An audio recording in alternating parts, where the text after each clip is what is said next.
Waalaikumsalam warahmatullahi wabarakatuh. Selamat pagi Bapak Ibu semuanya. Alhamdulillahirobbilalamin. Wassalatu wassalamu ala rasulillah. Puji syukur kita kehadiran Allah Subhanahu wa taala, Tuhan yang Maha Esa, pada pagi hari ini di mana kita bisa berkumpul bersama di ruang majelis guru dalam rangka sesi penyebaran pemahaman saya terhadap budaya positif atau disebut dengan diseminasi budaya positif. Sholawat dan salam marilah kita ucapkan, kita hadiahkan kepada Rasulullah SAW dengan mengucapkan Allahumma sholli ala sayyidina Muhammad wa ala ali sayyidina Muhammad. Baiklah Bapak Ibu sekalian, mari kita mulai diseminasi budaya positif pada hari ini. Nah, saya akan memberitahu ulang tentang tujuan pendidikan dari Ki Hajar Dewantara. Menurut Ki Hajar Dewantara, tujuan pendidikan adalah menuntun segala kodrat yang ada pada anak-anak agar mereka dapat mencapai keselamatan dan kebahagiaan yang setinggi-tingginya. Oleh sebab itu, pendidik itu hanya dapat menuntun tumbuhnya kekuatan kodrat yang sudah ada pada anaknya, agar guru dapat memperbaiki lakunya, bukan dasarnya. Kemudian selanjutnya, dalam menuntun laku dan kodrat anak, Ki Hajar Dewantara mengibaratkan peran pendidik itu seperti seorang petani atau seorang tukang kebun, di mana anak-anak itu adalah seperti biji tumbuhan yang disemai, yang ditanam oleh Pak Tani pada lahan yang sudah disediakan. Ibaratkan murid-murid kita itu ibaratnya bibit jagung atau butir-butir jagung. Kemudian biji jagung itu tentunya ditanam perlu tanah yang subur. Kemudian perlu mendapat sinar matahari yang cukup. Perlu pengairan yang baik. Dan kemudian jagung itu perlu diperhatikan, dirawat setiap harinya, sehingga nantinya jagung tersebut bisa tumbuh dewasa dan tentunya menghasilkan buah jagung yang berkualitas.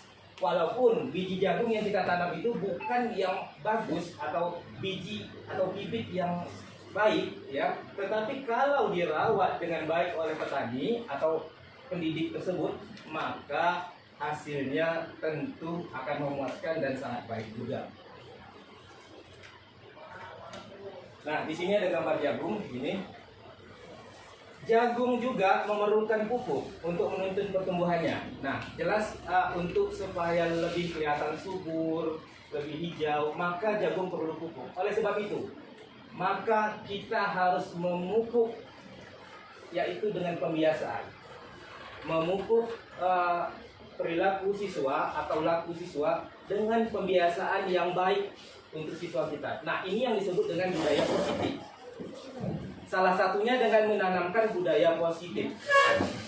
Kata-kata positif yang kita tanamkan akan lebih membekas dibandingkan dengan kata perintah yang kita keluarkan setiap hari. Jadi kata perintah itu hanya menimbulkan kesan dia menerima atau melaksanakan hanya sesaat karena menghindari ketidaknyamanan saja. Tetapi dengan kata-kata positif ini akan jadi terbiasa dan lama-kelamaan akan menjadi kegiatan yang dilakukan oleh siswa kita atau murid kita di bawah alam sadar dirinya, sehingga hal ini akan terbiasa dilakukan dari kecil hingga remaja sampai dewasa dan menjadi sesuatu kekuatan atau karakter yang baik bagi murid kita. Tuh. Nah, apabila kita sering memunculkan kata perintah yang memaksa dan menimbulkan ketidaknyamanan, yang mana pada akhirnya akan timbul rasa menolak. Secara tidak sadar siswa itu pasti menolak melaksanakan peraturan. Buktinya setelah dia keluar dari sebuah sekolah, maka mungkin akan lebih sering atau lebih kerap melanggar peraturan. Ya. Maka dari itu marilah kita tanamkan budaya positif di sekolah kita supaya siswa bukan mentaati peraturan karena hal yang dipaksa, melainkan itu adalah nilai yang sudah tertanam secara integritas di dalam diri murid tersebut. Nah, saya perkenalkan budaya positif itu apa? Budaya positif di sekolah yaitu nilai dan kebiasaan di sekolah yang berpihak pada murid. Jadi sesuai dengan kebutuhan anak, agar mereka dapat berkembang menjadi pribadi yang kritis, penuh hormat, tanggung jawab sesuai dengan profil pelajar Pancasila. perubahan paradigma belajar. Dalam membangun budaya positif, sekolah dapat menyediakan lingkungan yang positif pula, aman dan nyaman agar siswa mampu berpikir, bertindak, dan menciptakan dengan merdeka, mandiri, dan bertanggung jawab. Hal ini berkaitan dengan disiplin yang berkaitan pula dengan kontrol guru. Jadi ini maksudnya begini, dalam membangun budaya positif ini sangat erat kaitannya dengan disiplin. Jadi kita para guru ini harus tahu disiplin itu apa dan kontrol itu bagaimana. Di sini akan saya jelaskan teori kontrol yang sudah ada. Biasanya kita sebagai guru, sebagai pendidik, ya, Bapak Ibu, pertama kita harus memahami kebutuhan setiap orang itu pasti berbeda. Itu sudah jelas. Kita saja sebagai seorang guru dengan rekan guru yang lain itu kebutuhannya berbeda-beda. Baik kebutuhan secara ekonomi, kebutuhan ilmu, pengetahuan, tentunya sangat berbeda. Begitu pula lah dengan murid kita. Itu memiliki kebutuhan, setiap murid itu unik, mempunyai kebutuhan yang berbeda-beda. Jadi tidak sama. Itu yang harus kita tanamkan dulu di setiap pemahaman dan pemikiran kita. Yang kedua, setiap orang memiliki atau melihat atau berpikir itu berbeda. Pasti berbeda. Setiap anak cara berpikirnya tidak sama. Kita juga sama. Kita tidak bisa memaksa orang melihat dengan cara kita melihat. Kita tidak bisa memaksa kamu harus berpikir seperti saya berpikir, itu tidak bisa. Kemudian setiap perilaku yang orang laksanakan, setiap perilaku yang dilakukan oleh orang lain pasti memiliki tujuan. Tidak ada perilaku yang tidak punya tujuan sama sekali. Kemudian yang poin keempat, hanya yang punya diri sendirilah yang bisa mengontrol diri sendiri. Jadi kita tidak bisa mengontrol orang lain. Sama dengan kita mengontrol murid itu sebenarnya tidak bisa. Murid mengikuti kita itu karena menghindari ketidaknyamanan, takut terikat dengan hukuman, takut dimarahi, takut menjadi masalah, maka dia mengikuti untuk sementara. Padahal di dalam dirinya, di dalam hati kecilnya sebenarnya ada rasa penolakan. Nah, jadi yang bisa mengontrol diri sendiri hanya diri sendiri, bukan orang lain. Nah, ini makna disiplin sebenarnya. Selama ini mungkin kita berpikir bahwa disiplin itu sebuah kepatuhan terhadap peraturan. Nah, sama, saya juga berpikir seperti itu sebelumnya. Disiplin itu saya definisikan bahwa disiplin adalah patuh pada sebuah peraturan atau konsekuensi yang sudah ditetapkan bersama-sama. Padahal disiplin itu artinya cara kita mengontrol diri kita. Ya, cara kita mengontrol diri kita dan menguasai diri kita untuk memilih tindakan yang mengacu pada nilai-nilai yang kita hargai tanpa terperintah orang lain. Karena misalnya begini, kita melaksanakan sesuatu itu kita percaya karena kita harus melaksanakannya karena tanggung jawab. Nah, itu nilai yang kita percaya adalah tanggung jawab. Nah, maka kita melakukan itu tepat waktu karena kita percaya bahwa itu tanggung jawab kita. Nah, itulah yang disebut dengan disiplin. Disiplin itu adalah kontrol diri kita, cara kita menguasai diri kita. Bukan berarti disiplin itu patuh pada peraturan. Itu makna sebenarnya yang salah. Nah, ini manusia itu kan saya bilang tadi, melakukan sesuatu pasti ada karena sesuatu. Pasti ada alasannya. Inilah motivasi perilaku manusia. Pertanyaan yang pertama, mengapa kita melakukan segala sesuatu? Tentu ada alasannya. Apakah kita melakukan sesuatu karena adanya dorongan dari lingkungan atau ada dorongan yang lain? Pernahkah Anda melakukan sesuatu untuk mendapatkan senyuman dari orang lain atau mungkin pujian? Atau mungkin kita melakukannya karena kita ingin hadiah, penghargaan, reward, atau untuk mendapatkan uang? Saya rasa saya juga mempunyai alasan yang sama pada salah satu yang saya sebutkan tadi. Apalagi kira-kira alasan orang untuk melakukan sesuatu? Banyak alasannya. Inilah motivasi setiap perilaku manusia. Nah, menurut Dian Gosen dalam bukunya Restructuring School Discipline mengatakan ada 3 motivasi perilaku manusia.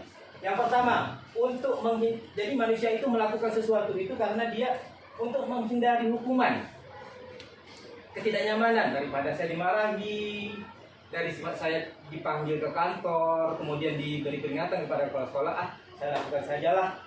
Siswa juga begitu, murid. daripada saya nanti dihukum, daripada nanti saya ditegur oleh guru, saya malu, maka saya hindari ini dan saya laksanakanlah apa yang dikatakan atau peraturan yang sudah ada. Kedua, motivasi perilaku manusia itu adalah untuk mendapatkan imbalan atau penghargaan dari orang lain, baik itu uang, baik itu pujian, atau mungkin sertifikat, atau mereka melakukan perilaku ini untuk menjadi orang yang mereka inginkan. Jadi dia melakukan ini bukan karena uang, bukan karena pujian, bukan karena penghargaan, bukan karena takut hukum, tapi dia melakukan ini karena mereka ingin menjadi orang yang diimpikan dia sendiri, yang dia bayangkan. Dia menghargai diri sendiri. Karena sudah ada nilai-nilai di sana. Aku harus jadi orang yang disiplin, tanggung jawab, aku harus jadi orang yang mandiri, aku harus jadi orang yang kreatif. Nah, ini sudah ada dalam dirinya, ditanam sejak kecil dari sekolah dasar, sekolah menengah pertama, sehingga jadi pembiasaan. Nah, kita menuju ke kebutuhan dasar manusia. Kebutuhan dasar manusia itu ada 5. Pertama, untuk bertahan hidup. Kemudian, penguasaan. Ketiga, ini sudah jelas, kasih sayang dan rasa diterima. Kemudian ada kebutuhan akan kesenangan, hiburan lah begitu salah satunya ya. Kemudian keempat, kebebasan. Nah, kelima dasar manusia inilah yang menjadi kebutuhan kita sehari-hari. Pasti kelima-lima ini ada di dalam kehidupan kita. Begitu juga dengan kebutuhan murid. Saya punya kasus, ya Bapak Ibu.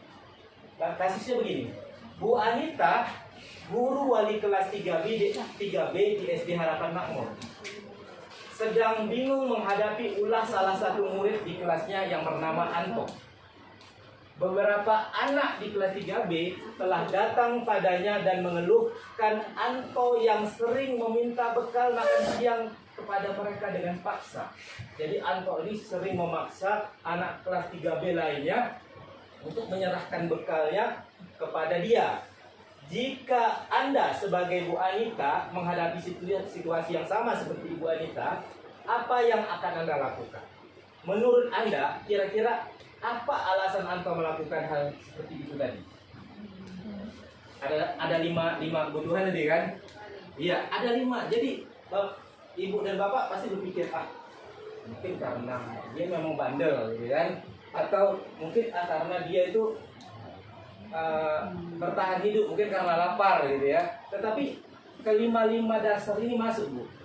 Contohnya saya tanyakan kepada Bu Busam. Menurut Busam, kenapa kira-kira Anto melakukan hal tersebut? Anto yang minta saya. Iya, karena Anto tadi dia sering memaksa temannya yang di kelas 3B itu untuk menyerahkan bekalnya kepada dia, menyerahkan bekal makanan yang dibawa oleh temannya itu kepada dia, dan itu sering dilakukan Anto, dan kemudian dilaporkanlah hal itu kepada wali kelasnya Bu Anita. Nah, menurut Ibu kira-kira alasan Anto melakukan hal itu apa? Karena alasan itu kebutuhan dia. Ya, tadi ada 5 kebutuhan ya. Yang mana satu tuh? Apakah kebutuhannya bertahan hidup, kesenangan? Bertahan hidup. Bertahan hidup. Ya, bertahan hidup. Kalau satu lagi pendapat Pak Leo, kalau menurut Pak Leo, kebutuhan apa yang sedang dipenuhi oleh Anto? Ada 5 tadi Pak. Kita ulangi Pak ya. Ini kesenangan. Makanan itu makanya dia mengingini apa yang dimiliki oleh orang lain. Oh, berarti berdasarkan kebutuhan kesenangan ya, karena apa yang diinginkan yang dimiliki orang lain dia ingin memiliki juga. Oh gitu. SMS. Nah, ternyata ada 5 alasan ini bisa. Nah, kita harus bertanya dulu dengan Anto sebenarnya, baru kita bisa tahu apa alasannya. Karena 5 alasan ini bisa masuk Bapak Ibu. Ya, dalam konteks penerapan disiplin positif, Bu Anita sebaiknya mencari tahu dulu alasan Anto itu kenapa melakukan tindakan tersebut, supaya kita mengetahui kebutuhan mana yang sebenarnya Anto itu mau penuhi. Bisa jadi Bu bertahan hidup. Ya, Anto bilang katanya saya lapar, orang tua saya tidak memberikan uang jajan katanya. Terus bekal makanannya nggak ada, nggak dikasih. Itu kebutuhannya bertahan hidup berarti. Tapi kalau Anto bilang, Anto tuh saya karena ingin dapat perhatian dari kawan-kawan saya ya Bu, saya nggak diperhatikan sama kawan-kawan saya sering dicuekin. Itu berarti dia kebutuhannya adalah kasih sayang dan rasa diterima. Dia mau merasakan dia kurang kasih sayang di kelas itu. Atau ketiga, engkau dia melakukan itu karena dia merasa hebat. Jadi dia supaya temannya takut, kemudian harus menuruti keinginannya. Jadi dia menunjukkan powernya di kelas itu, maka itu kebutuhan penguasaan. Atau keempat, engkau merasa bosan dengan bekal yang disiapkan orang tuanya, itu saja telur dadar.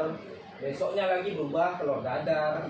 Besoknya lagi ada kuahnya dikit, tapi telur dadar lagi. Ya. Nah itu berarti engkau sedang ingin bebas. Makanannya kok itu saja. Jadi dia kebutuhannya kebebasan. Atau engkau hanya iseng.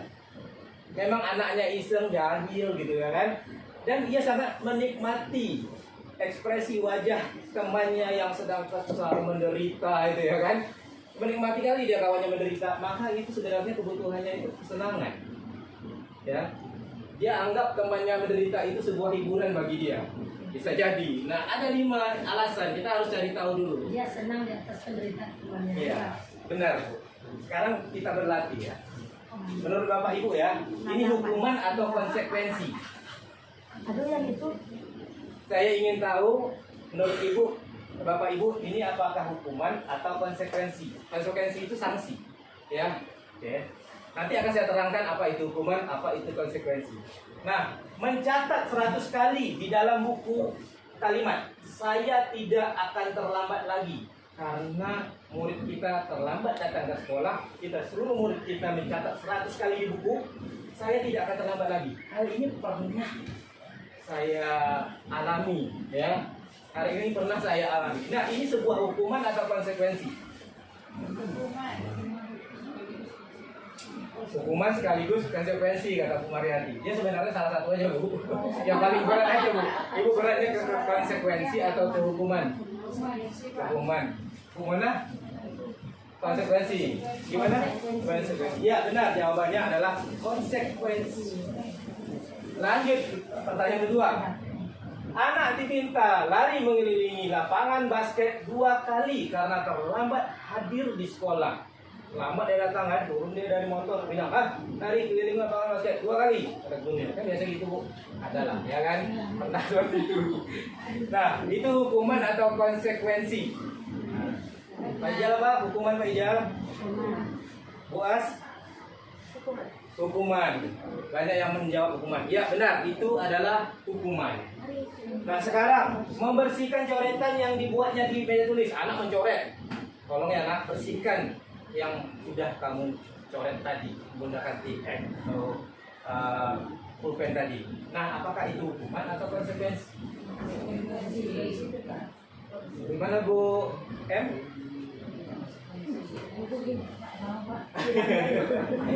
Konsekuensi ya, jawabannya banyak konsekuensi. Iya benar, jawabannya konsekuensi.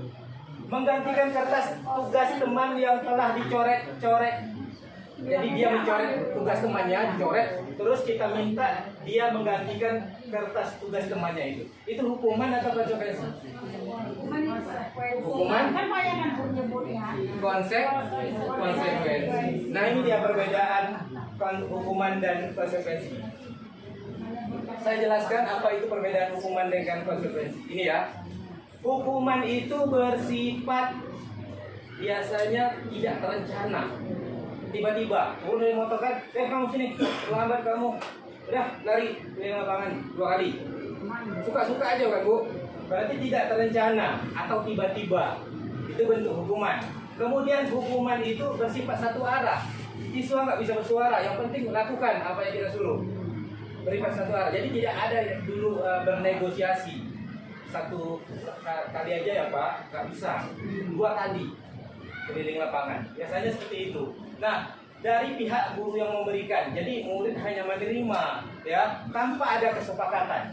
Hukuman yang diberikan biasanya itu berupa bentuk hukuman fisik atau psikis, menimbulkan rasa malu, ketidaknyamanan, takut, ya kan, rasa bersalah, marah. Jadi murid sebetulnya atau anak itu disakiti oleh suatu perbuatan atau kata-kata kita.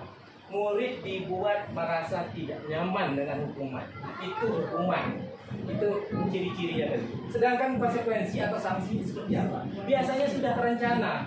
itu sudah disepakati oleh orang tua, maksudnya guru, siswa, bahkan ada sampai mengundang wali murid atau orang tua murid. Jadi itu sudah disetujui dan kesepakatan bersama.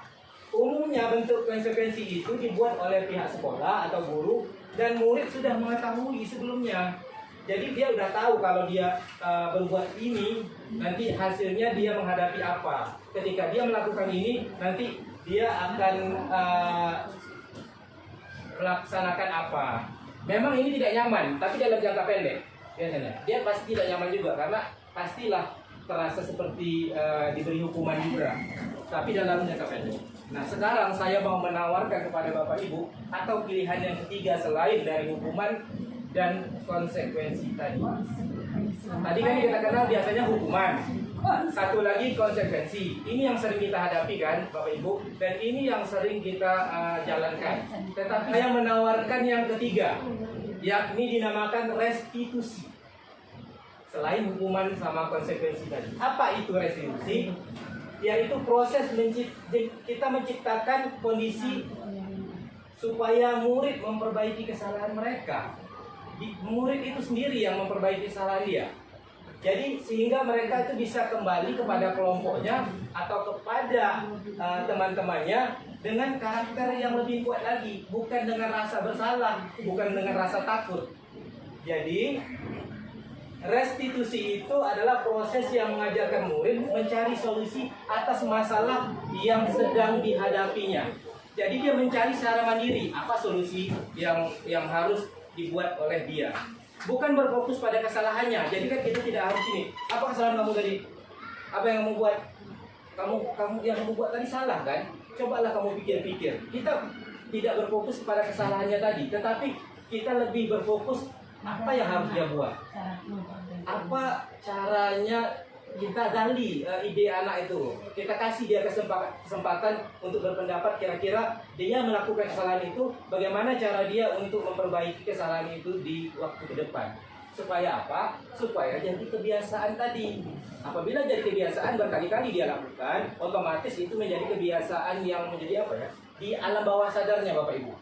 Ketika sudah menjadi sesuatu yang sudah tertanam integritas di alam bawah sadarnya, otomatis itu jadi kehidupan dia. Suatu saat ketika dia jadi seorang pemimpin, suatu saat ketika dia jadi masyarakat, maka hal itulah yang dia percaya dalam dirinya, bahwa memang aku dari dulu memang gitu, udah memang tepat waktu, aku dari dulu memang sudah mandiri, dari dulu memang itu nilai yang diriku percaya, dan itulah diriku. Itu yang maksud dengan disiplin, bukan karena dipaksa dari luar, eksternal, tetapi intrinsik dari diri kita sendiri. Ya. Nah, 5 posisi kontrol. Kita ada di mana nih? Biasanya 5 posisi kontrol itu seperti ini Bapak Ibu. Yang satu, ini guru ya, tipe penghukum.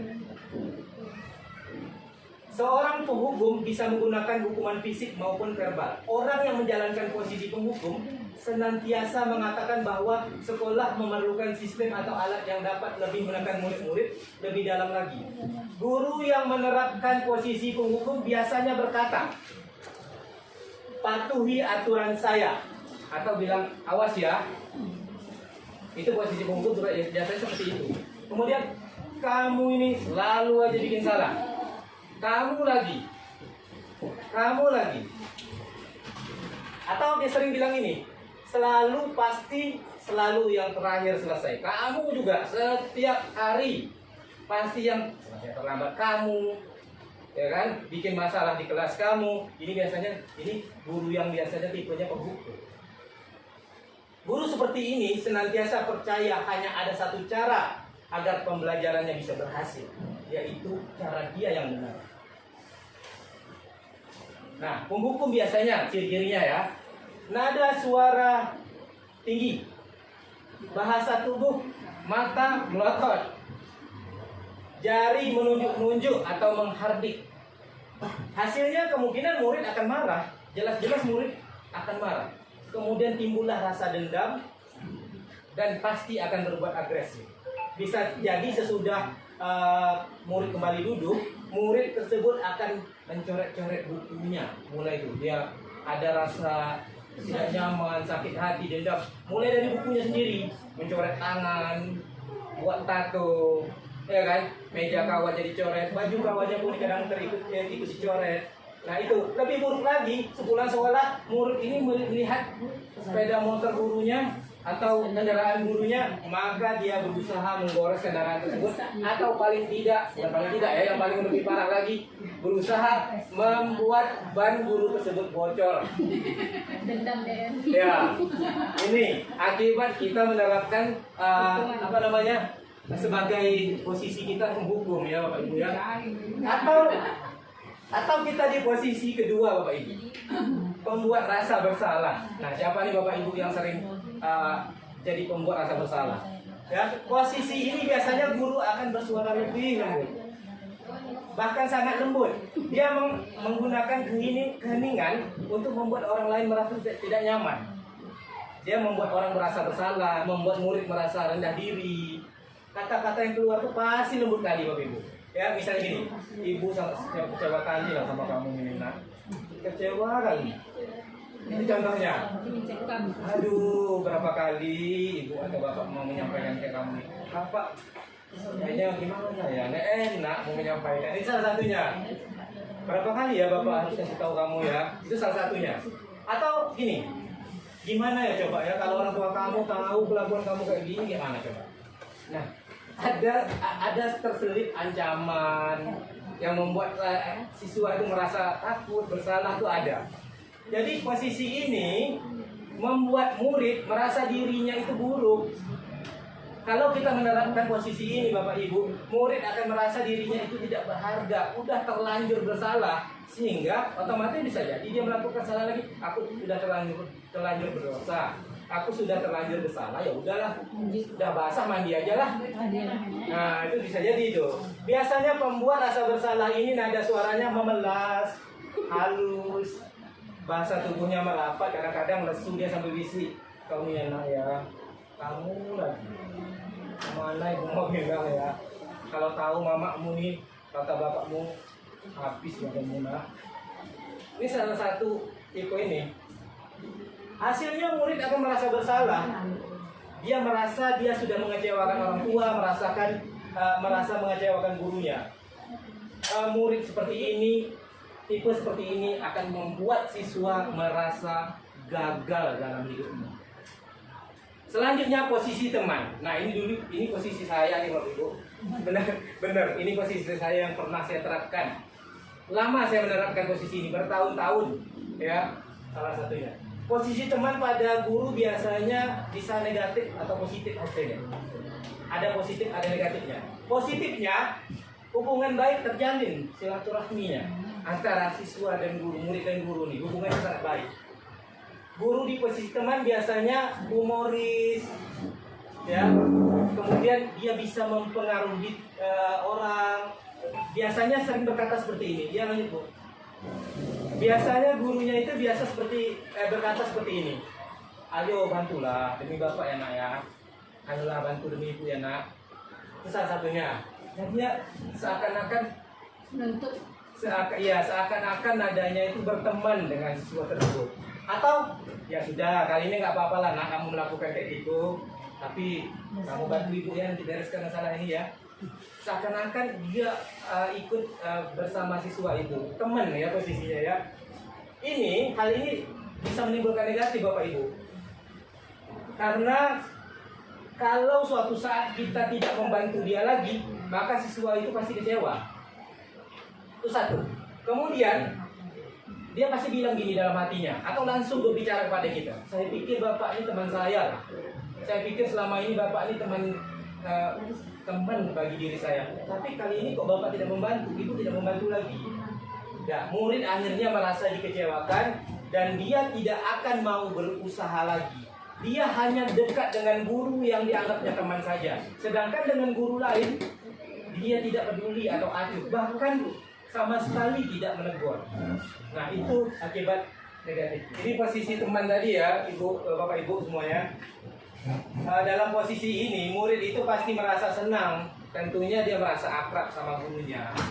Ya, itu termasuk dampak positifnya. Tapi dampak negatifnya, ya siswa merasa bergantung pada diri kita. Apa yang dilakukannya untuk kita, dan dia tidak akrab dengan guru lain. Ini kan menimbulkan karakter yang tidak baik sebenarnya. Acuh kepada guru lain, hanya acuh kepada guru yang dia anggap penting. Nah, atau kita posisi keempat nih Bapak Ibu, yaitu posisi pemantau. Memantau artinya mengawasi, ya, dengan menggunakan sanksi atau konsekuensi tadi. Kita memisahkan hubungan pribadi. Kita tahu kita guru, dia murid, jadi kita pisahkan. Tidak ada hubungan pertemanan di sini. Jadi ini benar-benar hubungan antara guru dan siswa atau guru dan murid. Pertanyaan yang sering diajukan oleh tipe guru pemantau ini biasanya, kamu tahu peraturannya apa? Apa yang telah kamu lakukan tadi, Nak? Kalau kamu melakukan ini, apa sanksi dan konsekuensi? Dia menanyakan sesuai dengan peraturan atau konsekuensi yang ada di sekolah. Tidak berlebih sebagai teman, tidak berlebih sebagai penghukum, dan tidak seperti membuat rasa bersalah tadi. Nah, seorang pemantau biasanya mengandalkan perhitungan, catatan yang banyak, data yang digunakannya itu ada untuk bukti, ya. Pemantau biasanya suaranya datar, tidak tinggi dan tidak lembut. Biasanya bahasanya formal. Hasilnya, murid memahami konsekuensi yang harus dijalankan karena telah melanggar peraturan sekolah. Guru tidak memiliki emosi yang berlebihan atau menjadi marah atau membuat siswa merasa bersalah. Tetapi murid tetap dibuat tidak nyaman, yaitu dengan melaksanakan konsekuensi yang telah ada. Nah, sekarang posisi kelima nih Bapak Ibu. Posisi terakhir. Posisi yang disarankan sebagai seorang guru. Yang ini adalah posisi yang diharapkan untuk kita laksanakan, ya. Yaitu posisi manajer. Posisi terakhir manajer ini adalah posisi di mana guru berbuat sesuatu bersama dengan murid, bersama-sama melakukannya. Mempersilahkan kepada murid untuk mempertanggungjawabkan apa kelakuannya, apa perilakunya. Mendukung murid agar mendapatkan atau menemukan solusi atas permasalahannya. Mendukung murid agar dapat menemukan solusi atas permasalahannya sendiri. Jadi siswa itu kita minta mencari atau menemukan ide atau mengeluarkan pendapat bagaimana dia bisa mencari solusi atas permasalahan dia sendiri. Nah, ini dengan menggunakan restitusi tadi Bapak Ibu. Jadi manajer ini dia menerapkan restitusi tadi, bukan hukuman, bukan konsekuensi. Ya, biasanya posisi manajer ini dia sering berkata gini, apa yang kamu yakini? Misalnya keyakinan kelas kan sudah dibuat tuh, Bu Fitri. Apa yang kamu yakini pada anak? Apa yang kelas kita yakini bersama-sama kemarin? Jadi anak mengingat-ingat keyakinan kelasnya. Apa yang kamu yakini? Kamu mau jadi seorang seperti apa suatu saat? Suatu saat nanti ketika kamu dewasa, kamu ingin jadi orang seperti apa? Nah, apa rencana kamu untuk memperbaiki kesalahan kamu ini? Nah, biasanya kata-katanya seperti itu. Tugas seorang manajer bukan untuk mengatur perilaku murid. Kita membimbing murid untuk mengatur dirinya. Kita hanya nuntun. Kita hanya memberikan dia kesempatan bagaimana dia memperbaiki diri. Bukan kita mengatur, ya. Kita mengembalikan murid ke dalam kelompoknya biar karakternya itu lebih kuat, lebih baik. Dia lebih bertanggung jawab, dia berperilaku dengan sikap yang lebih baik daripada sebelumnya. Dan akhirnya nanti kalau semua siswa atau semua murid sudah menjalankan restitusi ini, guru sudah melaksanakan restitusi dan siswa nanti sudah ikut memberikan ide, pendapatnya, kemudian dia melaksanakan restitusi ini, maka yang tercipta adalah lingkungan sekolah yang positif, nyaman, dan aman. Nah, inilah restitusi. Bagaimana melaksanakan restitusi di kelas? Misalnya anak ada yang berbuat salah nih, ya kan? Kan tadi ada posisi penghukum, ada posisi pemantau, ada posisi pembuat rasa bersalah, ada posisi teman. Yang disarankan adalah manajer. Tapi suatu saat kita tidak harus berpegang kepada posisi manajer aja Bapak Ibu. Bisa suatu saat kalau misalnya itu kondisinya itu tidak memungkinkan kita menggunakan posisi manajer, maka kita gunakan posisi pemantau atau kita boleh menggunakan posisi penghukum. Jadi kelima-lima posisi ini boleh digunakan. Hanya yang paling terbaik yang harus sering kita gunakan yaitu posisi manajer. Kita harus melaksanakan restitusi ini. Disebut dengan segitiga restitusi, yaitu ada 3 langkah Bapak Ibu. Ketika anak membuat kesalahan, yang pertama kita stabilkan dulu identitasnya. Kita panggil anak ini duduk ya kan. Kita beri dia salam dengan nada yang ramah, dengan wajah yang tidak menakutkan, melotot segala macam. Misalnya mengucapkan selamat pagi, Ananda, silakan duduk. Gimana kabarnya? Kita ajak dia dulu ngobrol. Kemudian baru kita menstabilkan identitas. Tujuannya untuk mengubah identitas dari anak yang merasa bersalah atau gagal supaya dia jadi orang sukses. Jadi ketika duduk itu dia nggak menggigil, takut, merasa bersalah, enggak. Kita ajak dia dulu tenang. Kita anggap dia itu bukan orang gagal, tapi orang yang akan sukses. Itu dulu yang pertama. Kalau kita kritik anak tersebut, kita kritik murid tersebut, maka kita akan membuat dia dalam posisi gagal. Nah, kita dalam menstabilkan identitas ini kita mengeluarkan kata seperti ini. Kamu kenapa ya? Tadi ibu lihat ketika teman sedang masuk ke kelas, kok kamu masih berada di luar kayaknya? Iya Pak, iya Bu, saya tadi terlambat. Nah, biasanya setelah kita menanyakan kabar dan anak pun mengatakan dia tadi misalnya, saya terlambat Pak, saya terlambat Bu. Nah, di situ kita jangan membuat anak merasa bersalah lagi. Nah, kita lanjutkan dengan kata misalnya gini, berbuat salah aku nggak apa-apa loh nak. Jangankan kamu, Bapak juga pernah melakukan kesalahan. Bapak juga dulu pernah. Siapapun di dunia ini pasti pernah terlambat misalnya.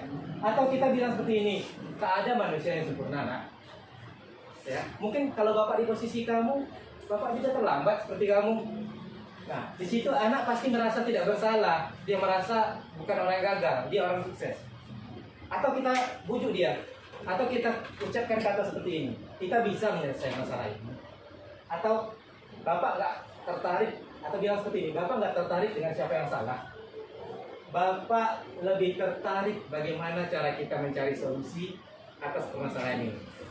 Nah, begitu. Atau kamu berhak berbuat begitu nak sebenarnya. Kita benarkan dulu, ya. Tapi bukan berarti kita mau membenarkan kesalahan dia, ya. Tetapi kita menstabilkan identitas supaya anak tidak merasa gagal. Kemudian baru kita validasi tindakan yang salah ini. Nah, kita bisa ucapkan seperti ini. Padahal kamu pasti bisa melakukan lebih buruk lagi. Kamu tahu kamu terlambat datang sekolah kan? Ketika kamu melihat sudah jam 8 lewat, pasti kamu sebenarnya bisa melakukan lebih parah lagi nak.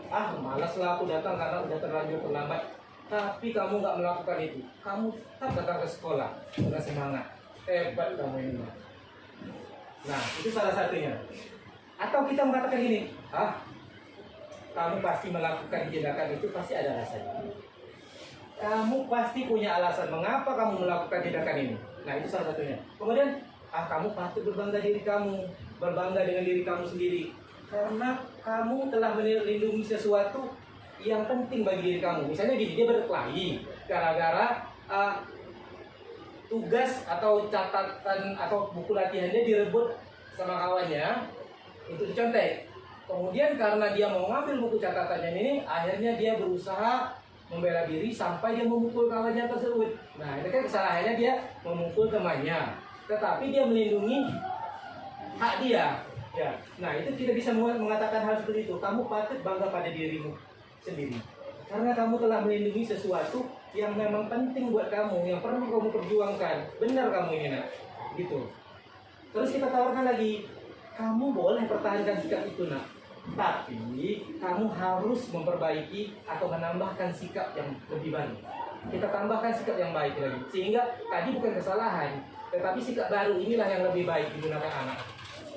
Nah, tindakan yang ketiga baru kita menanyakan keyakinan. Setelah kita memvalidasi kesalahan anak tadi, baru kita menanyakan keyakinan. Nah, apa keyakinan kelas yang kita percayai di kelas kita kemarin? Apa keyakinan kelas kita? Misalnya tadi gara-gara memukul temannya, ya kan? Kami murid yang saling menghargai dan menghormati. Apakah tindakan kamu tadi sesuai dengan keyakinan kelas kita? Enggak, Pak, saya tadi memukul dia berarti saya tidak menghormati dia, Pak. Pasti begitu. Nah, terus baru kita tambahkan kata-kata. Nah, nanti kamu ingin jadi orang seperti apa, nak? Kamu nantinya ingin jadi orang seperti apa? Saya ingin jadi orang yang menghormati teman, orang lain. Nah, bagaimana caranya? Apa yang harus kita lakukan? Ya, besok kalau misalnya saya kayak gitu, Pak, saya tidak akan memukulnya lagi. Saya akan berusaha sabar, tenang. Kemudian apa lagi? Saya akan memberitahu, Pak, kalau ada teman yang mencontoh saya akan memberitahu kepada wali kelas. Saya tidak akan mendorongnya lagi. Nah, kita berikan kesempatan pada anak itu untuk menyelesaikan masalahnya sendiri. Bukan kita tunjukkan dia, kamu nak, besok kalau ada temanmu kayak gitu, kau harus seperti ini kelakuanmu. Jangan kamu seperti itu. Nah, tidak seperti itu, kita menghardik. Itu namanya kita memaksakan orang lain menjadi diri kita, menjadi seperti apa yang kita harapkan. Nah, kata-kata yang kita keluarkan, apa nilai-nilai yang kita sepakati? Nilai apa yang kamu percaya? Apa keyakinan kelas kita? Apa bayangan kamu suatu saat ke depan? Kamu mau jadi orang seperti apa? Nah? Kira-kira kalau kamu menjadi seperti itu, apa aja sikap yang perlu kamu tanam di diri kamu? Nah, kita berikan kesempatan kepada anak untuk memberikan pendapat dan idenya. Nah, terakhir, nih, keyakinan kelas. Kita selama ini kenal dengan peraturan kelas, kesepakatan kelas. Saya pun seperti itu, Bu Fitri. Kemarin membuat kesepakatan kelas. Saya menghindari yang namanya peraturan kelas, karena peraturan itu yang namanya sifatnya memaksa. Anak tidak nyaman, maka saya buatlah kesepakatan. Tapi kan kalau kesepakatan itu sebenarnya konsekuensi, pasti membuat anak tidak nyaman walaupun sebentar. Maka kita buatlah sebuah keyakinan kelas. Ini pilihan yang menurut saya lebih baik dibandingkan peraturan sama konsekuensi tadi atau kesepakatan kelas tadi. Yang pertama, pernyataan keyakinan kelas itu dibuat biasanya dengan kata-kata positif. Kalau di peraturan kayak ini, jangan buang sampah sembarangan. Kita maksa tuh, kita memerintah, ada kata negatifnya. Tapi di sini kita diminta untuk membuat dengan kata positif. Nanti saya jelaskan pada slide berikutnya.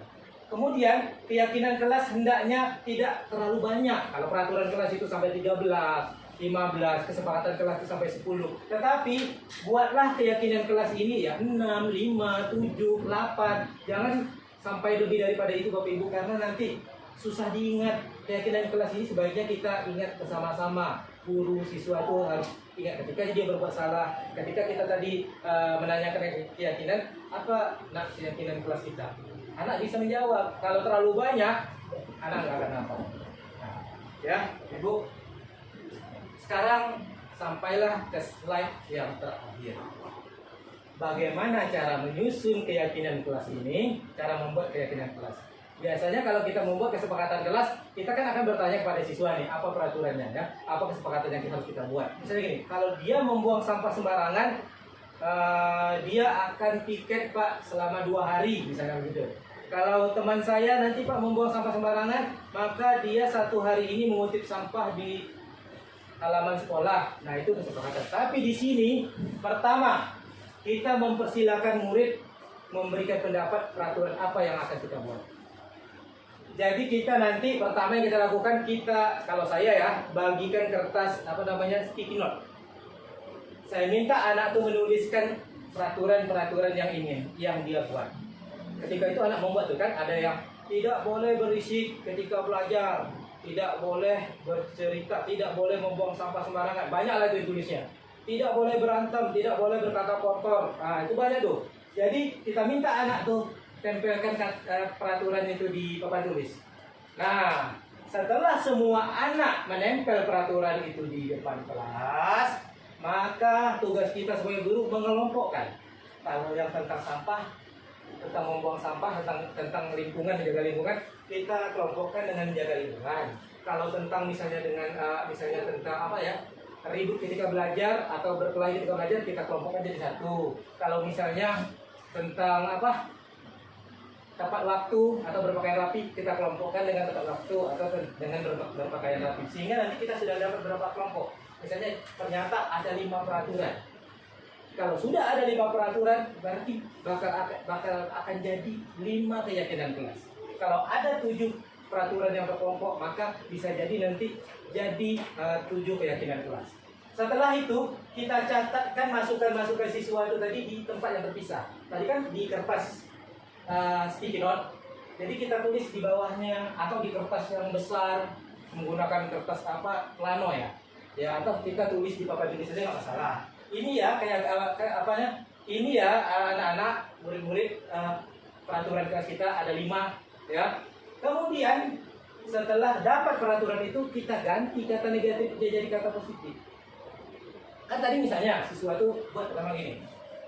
Jangan buang sampah sembarangan. Nah, ini kan peraturan pertama kita lah ya. Jangan buang sampah sembarangan. Nah, itu kan kata negatif. Ada kata memaksa, jangan. Kita ubahlah dengan kata positif. Kita masukkan kata positif yang ada kebajikan universalnya. Nanti saya terangkan apa itu kebajikan universal. Contohnya, jangan membuang sampah sembarangan, kita ganti menjadi kami selalu peduli lingkungan kelas dan sekolah. Otomatis tidak membuang sampah sembarangan. Otomatis tidak mencoret-coret kelas. Ya kan? Banyak dong. Yang penting tentang peduli lingkungan. Kata yang saya garis bawahi di sini adalah peduli. Kenapa peduli saya garis bawahi? Karena peduli ini adalah kata kebajikan universal. Bertanggung jawab, mandiri, menghormati, menghargai, peduli, empati, itu kata-kata kebajikan universal. Jadi kita masuk, harus di dalam keyakinan kelas itu ada kata-kata kebajikan universal yang bisa dituju anak. Contohnya apa nih? Anak nih berarti kalau tentang sampah berarti dia harus peduli dengan lingkungan. Maka kita tulislah, kami murid yang selalu peduli lingkungan kelas. Jadi dia merasa itu bukan perintah, tetapi dia harus gitu. Dia harus berbuat itu diri dia. Kalau kita jangan buang sampah sembarangan, itu perintah. Berarti kalau ini enggak, merupakan keyakinan bersama-sama. Contohnya lagi, tidak boleh memukul kawan, tidak boleh ribut ketika belajar. Bisa kita ganti, kami murid yang selalu menghormati dan menghargai orang lain. Jadi di situ masuk tuh dia berantem dengan temannya, acuh kepada gurunya lewat tidak pernah tegur, gurunya ada berdiri dia berlari dengan temannya, bahkan sempat ketabrak sama gurunya. Nah itu termasuk di situ. Nah, jadi kata-kata yang ada di keyakinan kelas itu mengandung kebajikan universal. Baiklah Bapak Ibu, terima kasih sudah sampai di penghujung slide presentasi atau sesi berbagi pemahaman tentang budaya positif yang saya laksanakan pada hari ini. Bagi Bapak Ibu yang memerlukan bantuan untuk membuat keyakinan kelas di kelasnya, insya Allah saya siap untuk membantu. Dan saya masih punya kertas sticky note di tas saya. Jadi misalnya Bu Fitri atau misalnya Bu Ibo atau misalnya Bu Sam mau membuat keyakinan kelas di kelasnya, nanti saya siap bersama Ibu di kelas Ibu memberi petunjuk ya cara bagaimana kita membuat keyakinan kelas secara realnya, bukan secara teori seperti ini ya Bapak Ibu ya. Mungkin hanya itu yang bisa saya sampaikan pada hari ini. Terima kasih karena Bapak Ibu sudah meluangkan waktu Bapak Ibu di ruang majelis guru pada pagi hari ini. Apabila ada kesalahan dalam penyampaian saya atau tindakan saya dalam selama sesi berbagi ini, saya minta maaf dan mohon dimaafkan yang setulus-tulusnya. Terima kasih atas perhatiannya. Saya tutup dengan Assalamualaikum warahmatullahi wabarakatuh.